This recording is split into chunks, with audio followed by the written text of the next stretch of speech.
Hello friends, welcome to PGI Rampura. This is Mahendra Prajapati. तो आज हम लोग डिस्कस करेंगे फिनॉल के ऑब्जेक्टिव क्वेश्चंस। आइए डिस्कस करते हैं। तो फर्स्ट क्वेश्चन हम लोगों को दिया जा रहा है, निम्नलिखित में किस में कार्बोक्सिलिक समूह नहीं है। तो बेंजोइक एसिड, आप सभी लोग जानते हो कि बेंजोइक एसिड में तो कार्बोक्सिलिक समूह उपस्थित होता है, क्योंकि जो बेंजोइक एसिड है उसका आपका जो स्ट्रक्चर होता है वह है बेंजीन रिंग और इस पर क्या लगा होता है COOH। तो इस प्रकार से ये तो ऑप्शन होगा नहीं आपका। आइए नेक्स्ट ऑप्शन चेक करते हैं, एथेनोइक एसिड। तो आप सभी लोग जानते हो एसिटिक एसिड का ही नाम आपका एथेनोइक एसिड होता है, तो इसके पास भी कार्बोक्सिलिक समूह है। नेक्स्ट आपको दिया गया है पिक्रिक अम्ल। तो जो पिक्रिक अम्ल होता है वह आपका 2,4,6 ट्राई नाइट्रो फिनॉल होता है। आइए इसको भी चेक करते हैं।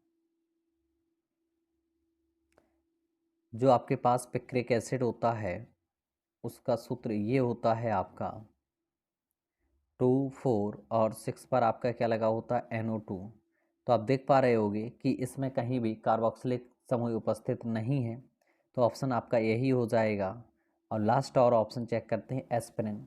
तो जो एस्पिरिन दिया गया है, आप सभी लोग जानते हो कि एस्पिरिन जो होता है उसका फॉर्मूला आपका जो बनता है, आपका एस्पिरिन का फॉर्मूला वो आपके पास होता है COOH, जो कि इसके पास भी एक कार्बोक्सिलिक समूह उपस्थित होता है। ये आपका एस्पिरिन का फॉर्मूला होता है। तो यहाँ भी आपके पास एक क्या है, कार्बोक्सिलिक समूह है। यहाँ जो कार्बोक्सिलिक समूह नहीं पाया जा रहा है वह किसके साथ नहीं पाया जा रहा है, यह TNP के साथ, मतलब कि पिक्रिक एसिड के साथ। तो जो ऑप्शन फर्स्ट हो जाएगा वह आपका हो जाएगा थर्ड पॉइंट, अर्थात C पॉइंट। आइए नेक्स्ट क्वेश्चन करते हैं, फिनॉल अधिक अम्लीय है। तो जो फिनॉल अधिक अम्लीय है आपका C6H5COOH। देखिए आप लोगों को एक बात क्लियर कर दूं कि जो फिनॉल है वह हमेशा आपका कार्बोक्सिलिक अम्ल से कम अम्लीय होगा, बट अल्कोहल से अधिक अम्लीय होगा। तो यहाँ जो ऑप्शन जाएगा वह जाएगा जहाँ भी आपके पास क्या दिया गया होगा, अल्कोहल। देख पा रहे होगे आप, पहला और चौथे ऑप्शन में तो आपको सीधा सीधा दिया गया है कार्बोक्सिलिक एसिड। तो कार्बोक्सिलिक एसिड से तो फिनॉल हमेशा कैसा होता है, कम अम्लीय होता है। अब ऑप्शन चेक करते हैं सेकंड और थर्ड ऑप्शन को। तो जब सेकंड ऑप्शन को आप चेक करोगे, पैरा मैथिल फिनॉल, तो देखिएगा पैरा मैथिल फिनॉल, पैरा पर आपका मैथिल ग्रुप जुड़ा हुआ है इस प्रकार से। तो यह पैरा मैथिल फिनॉल है और पैरा नाइट्रोफिनॉल। आइए चेक करते हैं एक बार पैरा नाइट्रोफिनॉल को भी। यह है आपके पास पैरा नाइट्रोफिनॉल। तो आप देख पा रहे होगे जैसे कि पैरानाइट्रोफिनॉल, इसमें तो आपके पास एक क्या हो रही है, इंटरमोलिक्यूलर हाइड्रोजन बॉन्डिंग हो रही है, जबकि इसके पास कोई भी हाइड्रोजन बॉन्डिंग नहीं हो रही है। तो यह वाला आपका अधिक अम्लीय हो जाएगा और ये वाला कम अम्लीय होगा। तो आपसे पूछा गया है कि फिनॉल अधिक अम्लीय है, तो फिनॉल आपका किससे हो जाएगा, पैरामेथिल फिनॉल से हो जाएगा। किससे हो जाएगा, पैरामेथिल फिनॉल से हो जाएगा। तो इसके साथ ऑप्शन जाएगा आपका सेकंड। नेक्स्ट है, निम्नलिखित में पिक्रिक अम्ल है। जस्ट अभी आपको बताया गया था कि 2,4,6 ट्राई नाइट्रोफिनॉल आपका क्या कहलाता है, पिक्रिक एसिड कहलाता है, जो कि आपका एक विस्फोटक होता है। क्या होता है, विस्फोटक होता है।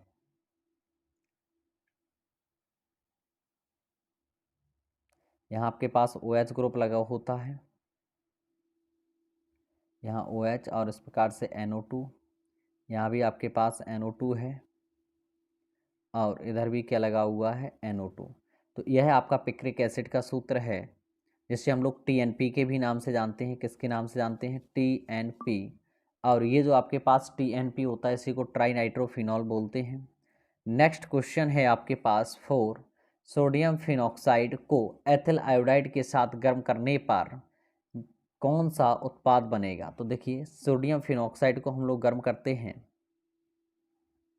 आपका ये स्ट्रक्चर होता है सोडियम फिनॉक्साइड का, और इसको एथिल आयोडाइड के साथ गर्म करेंगे। तो एथिल आयोडाइड है आपके पास C2H5I। जब इसके साथ आप डाल दोगे तो आपको प्राप्त हो जाएगा क्या, एथिल फिनॉक्साइड। क्योंकि आपका सोडियम रिएक्शन कर लेगा आयोडीन से, तो आपका निकल जाएगा Na, और आपके पास जो शेष बचा होगा कंपाउंड वो देखिए क्या होगा। Na निकलने के बाद आपके पास बेंजीन रिंग और ऊपर आपके पास इस प्रकार से ईथर लगा होगा और इसी से क्या जुड़ा होगा C2H5। तो इसी को हम लोग बोलते हैं फिनेटॉल। क्या कहते हैं? फिनेटॉल या एथिल फिनॉक्साइड। आप लोग नाम लिखना चाहें तो इसका लिख लें, इसी को हम लोग बोलते हैं फिनेटॉल। यह आपके पास है फिनेटॉल, यानी कि इसी को हम लोग कहते हैं एथिल फिनॉक्साइड। क्या नाम दिया जाता है? Ethyl phenoxide. एथिल फिनॉक्साइड इस प्रकार से। तो इसके साथ जो ऑप्शन जाएगा आपका वह ऑप्शन हो जाएगा क्या? फिनेटॉल। तो फिनेटॉल आपका क्या है? ऑप्शन नंबर ए है। तो option number A is right कि जब आप सोडियम फिनॉक्साइड को एथिल आयोडाइड के साथ गर्म करोगे तो आपका क्या बनेगा? फिनेटॉल। आइए नेक्स्ट क्वेश्चन देखते हैं। Question number 5, phenol carbon sulphide में ब्रोमीन के साथ कम ताप पर अपक्रिया करने पर यह देता है। देखिए फिनॉल की क्रिया करवाई जा रही है ब्रोमीन के साथ कम ताप पर कार्बन सल्फाइड की उपस्थिति में। तो आप सभी लोग देखिएगा यहाँ पर जो अपक्रिया है आपकी, तो आप सभी लोग जानते हो कि जो लगा हुआ OH ग्रुप है यह हमें ऑर्थो और पैरा इफेक्ट देता है। कौन सा इफेक्ट देता है? ऑर्थो और पैरा। तो जब इसे कार्बन सल्फाइड के साथ लो टेम्परेचर पर डाल दिया जाएगा तो एक तो आपका कंपाउंड बनेगा ऑर्थोब्रोमोफिनॉल। क्या बनेगा? ऑर्थोब्रोमोफिनॉल। और सेकंड कंपाउंड बनेगा आपका पैराब्रोमोफिनॉल। ऑर्थोब्रोमोफिनॉल प्लस आपके पास एक और कंपाउंड बनेगा जो होगा आपके पास पैराब्रोमोफिनॉल। Next compound पैराब्रोमोफिनॉल। तो यहाँ देखिए ऑप्शन आपका क्या हो जाएगा? ऑर्थो तथा पैरा ब्रोमोफिनॉल, अर्थात option number B is right. तो यहाँ option number B is right. याद रखिएगा कि यहाँ कार्बन सल्फाइड के साथ कम ताप की उपस्थिति में दिया गया था। अगर यही रिएक्शन आपको दे दी जाती फिनॉल के साथ ब्रोमीन और इसी का जल अपघटन करा दिया जाता, देख लीजिए यहाँ पर बहुत अच्छा पॉइंट बनेगा। अगर यही रिएक्शन आपको ऐसे दिया जाता और जैसे कि आपको फिनॉल दिया गया है, इसी फिनॉल को हम ब्रोमीन के साथ डालते और ब्रोमीन का जल अपघटन करा देते और हाई टेम्परेचर पर, तो यह अपक्रिया आपकी हो जाती 2,4,6 ट्राइब्रोमोफिनॉल। तब यह अपक्रिया आपकी होती 2,4,6 ट्राइब्रोमोफिनॉल, कुछ इस प्रकार से। चलिए आइए नेक्स्ट क्वेश्चन देखते हैं। नेक्स्ट क्वेश्चन है आपके पास, काफ़ी अच्छा क्वेश्चन है। 0.78 ग्राम फिनॉल को 2,4,6 ट्राइब्रोमोफिनॉल में बदलने के लिए ब्रोमीन की मात्रा क्या होगी? देखिए अभी आपको जस्ट इस वाली अपक्रिया में बताया गया है, यह आपके पास हमने बनाया हुआ था क्या? 2,4,6 ट्राइब्रोमोफिनॉल। तो इसमें आपको पता है कि यहाँ पर जो रिएक्शन हुई है इसमें हमारे जो ब्रोमीन है उसके कितने मोल खर्च हुए हैं? 3 मोल इधर लगे हुए, 3 मोल आपका HBr भी निकला हुआ है। तो इस प्रकार से हम कह सकते हैं कि आपके पास कुल मिलाकर के 3 मोल ब्रोमीन खर्च हुआ है। कितना खर्च हुआ है? 3 मोल ब्रोमीन। तो देखिए आप एक बात को कि जब हम लोग इस वाले क्वेश्चंस को कर रहे होंगे तो जो फिनॉल है, फिनॉल आपका कितना होता है? 94 ग्राम। अगर फिनॉल का हम लोग अणुभार ज्ञात करें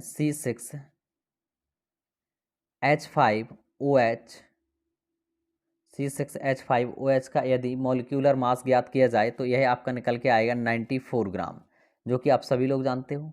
अगर मैं बात करता हूँ कि 94 ग्राम जो फिनॉल क्रिया करता है वह ब्रोमीन की कितने मोल से करता है? बताइएगा। 3 मोल से। कितने मोल से करता है? 3 मोल से। तो मैं इसके लिए कहूँगा कि जो 94 ग्राम है, 94 ग्राम आपका फिनॉल जो क्रिया करता है वह आपका करता है 3 मोल किसके? ब्रोमीन। और ब्रोमीन का कितना हो जाएगा मोलर मास? आपका 160 ग्राम। कितना है? 160 ग्राम होता है। तो यह 160 अर्थात आपके पास आ जाएगा टोटल 180 ग्राम। कितना आ जाएगा? 180 ग्राम। अगर अब मैं आपसे बात करता हूँ कि 94 ग्राम जो आपको दिया गया था, अगर मैं इसका 1 ग्राम के लिए निकालता हूँ, कितने ग्राम के लिए? अगर मैं इसका 1 ग्राम के लिए निकालता हूँ तो 1 ग्राम जो फिनॉल आपका अपक्रिया करेगा तो वह कितने से करेगा? 180/94, इसी से तो क्रिया करेगा। अब आपसे सवाल में पूछा जो गया है वह पूछा गया है 0.78 ग्राम के लिए। कितने ग्राम के लिए? 0.78 ग्राम के लिए। तो अब आप निकाल लीजिए 0.78 ग्राम के लिए। तो जब आप 0.78 ग्राम के लिए निकालोगे तो वह हो जाएगा 180/94 इंटू 0.78। तो इसको जब आप कैलकुलेट करोगे तो कैलकुलेट करने पर आप पाओगे कि यह आपको कैलकुलेशन पर दे देगा कितना, यह 4 ग्राम बेंजीन दे देगा। कितने ग्राम? 4 ग्राम। तो यह आपके पास जो आ जाएगा वह आ जाएगा 4 ग्राम। तो मैं कह सकता हूँ कि 0.78 ग्राम फिनॉल को 0.78 ग्राम फिनॉल को आपने जो बदला हुआ है 2,4,6 ट्राइब्रोमोफिनॉल में ब्रोमीन की कितनी मात्रा जाएगी? आपकी 4 ग्राम जाएगी। कितनी जाएगी? यह आपकी 4 ग्राम मात्रा जाएगी ब्रोमीन की। तो आप लोग समझ गए होंगे क्वेश्चन को। आइए एक बार और आपको समझा देते हैं, क्लियर करा देते हैं किस प्रकार से लगा हुआ है। आप देखिएगा आपसे क्वेश्चन क्या कह रहा है कि 0.78 ग्राम फिनॉल को 2,4,6 ट्राइब्रोमोफिनॉल में बदलने के लिए ब्रोमीन की मात्रा होगी। हमने आपसे कहा कि आप 1 मोल फिनॉल को जब आप ब्रोमीन में फुली चेंज कर ले रहे हैं इसको 2,4,6 ट्राइब्रोमोफिनॉल में, तब आप यूज करते हो 3 मोल किसके? ब्रोमीन के। तो जो ब्रोमीन होता है उसका अणुभार होता है 160 ग्राम। तो इस प्रकार से 3 मोल का कितना हो जाएगा? 180 ग्राम हो जाएगा। इसी प्रकार से हमने कहा ये 94 ग्राम में निकाला आपने, अब निकाल लीजिए 1 ग्राम में। तो 1 ग्राम में कितना हो जाएगा? 180/94। आपसे क्वेश्चन में पूछा गया था 0.78 ग्राम, तो इसके लिए आप कर लोगे 180/94 इंटू 0.78। तो जो आकि आपका आंसर आ जाता है कितना? 4 ग्राम। आइए नेक्स्ट क्वेश्चन देखते हैं। फिनॉल सांद्र H2SO4 की उपस्थिति में थैलिक एनहाइड्राइड से क्रिया करके एक उत्पाद देता है जो क्षार के साथ गुलाबी रंग देता है, बनने वाला उत्पाद होगा। तो आप सभी लोग समझ गए होंगे, जब फिनॉल सांद्र H2SO4 की उपस्थिति में थैलिक अम्ल से अपक्रिया करता है तो वह थैलेन एनहाइड्राइड बनाता है, और इसी को जब फिनॉल के साथ डाल दिया जाता है तो वह आपका फिनॉल फिथैलिन देता है, जो कि आपका थैलिन अपक्रिया के अंतर्गत आता है। तो यह ऑप्शन आ जाएगा आपका फर्स्ट। आइए इसी का अगला क्वेश्चन पढ़ते हैं। सांद्र H2SO4 की उपस्थिति में फिनॉल को थैलिक एनहाइड्राइड के साथ डालते हैं, क्रिया करने पर बनेगा। तो वह क्या बनेगा आपका? फिनॉल फिथैलिन बनेगा। क्या बनेगा? फिनॉल फिथैलिन बनेगा। आइए देखते हैं किस प्रकार से यह बना हुआ कंपाउंड है आपका। तो देखो आपके पास जो दिया गया है थैलिक एनहाइड्राइड, तो आइए उसको देखते हैं कि क्या थैलिक एनहाइड्राइड होता है आपका। यहाँ जो स्ट्रक्चर लिखा हुआ है आपका, यह आपका जो स्ट्रक्चर है वह आपको दिया गया है थैलिक एनहाइड्राइड का।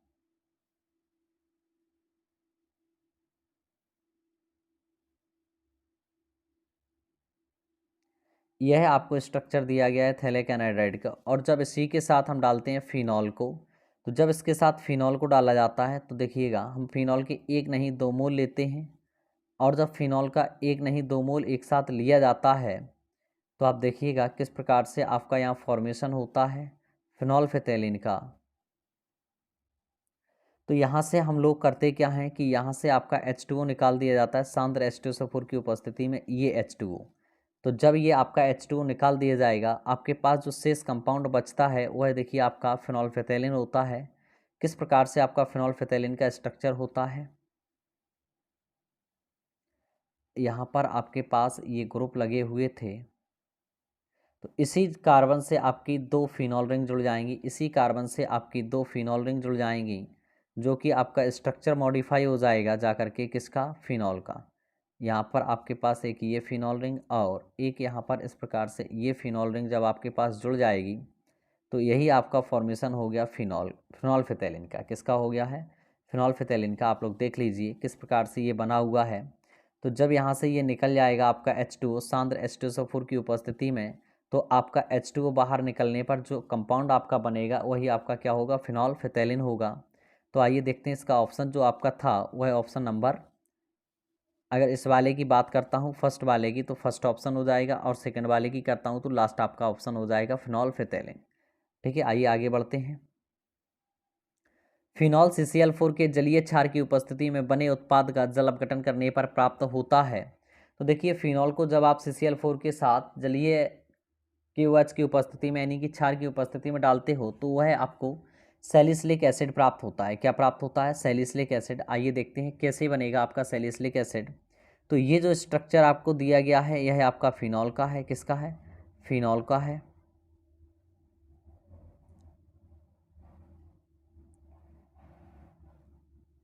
यह आपको एक फिनॉल दिया गया है, इसको CCl4 के साथ डाला जा रहा है KOH यानी कि क्षार की उपस्थिति में। तो जब इसको क्षार की उपस्थिति में डालेंगे तो यह आपको दे देगा क्या, सैलिसिलिक एसिड। जो सैलिसिलिक एसिड बनेगा वह देखिए आपका किस प्रकार से होगा, यहाँ OH लगा होगा और यहाँ पर आपका COOH। तो इसके साथ जो ऑप्शन जाएगा आपका वह कौन सा हो जाएगा, फर्स्ट ऑप्शन इज राइट, यानी कि सैलिसिलिक एसिड। तो इस प्रकार से आपका ये बन जाएगा सैलिसिलिक एसिड। आइए नेक्स्ट क्वेश्चन पढ़ते हैं, 9th नंबर। फिनॉल से सैलिसिलिक अम्ल प्राप्त करने में प्रयुक्त होता है। जस्ट अभी आप लोगों ने देखा हुआ है CCl4 को डालते हैं KOH की उपस्थिति में, यानी कि कोई भी आप क्षार ले लीजिए तो बढ़िया सा आप जब क्षार लेते हैं बहुत अच्छा क्षार, तो वह आपका क्या दे देगा, सैलिसिलिक एसिड दे देगा। आइए नेक्स्ट क्वेश्चन करते हैं, 10 नंबर इज फिनॉल की रिएक्शन हमें करानी है NaOH और CO2 के साथ 40 डिग्री सेल्सियस पर, फिर इसका जल अपघटन कराना है और अंत में अपक्रिया करानी है एसीटेट एनहाइड्राइड से। किससे करानी है, एसीटेट एनहाइड्राइड से। आइए इस अपक्रिया को करते हैं हम लोग। तो जब इस अपक्रिया को किया जाएगा तो आपके पास फिनॉल है, तो आप इस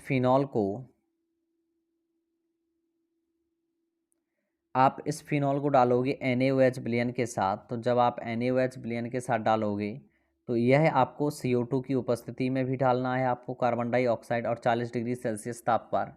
तो यह आपको कंपाउंड मिलेगा कुछ ये,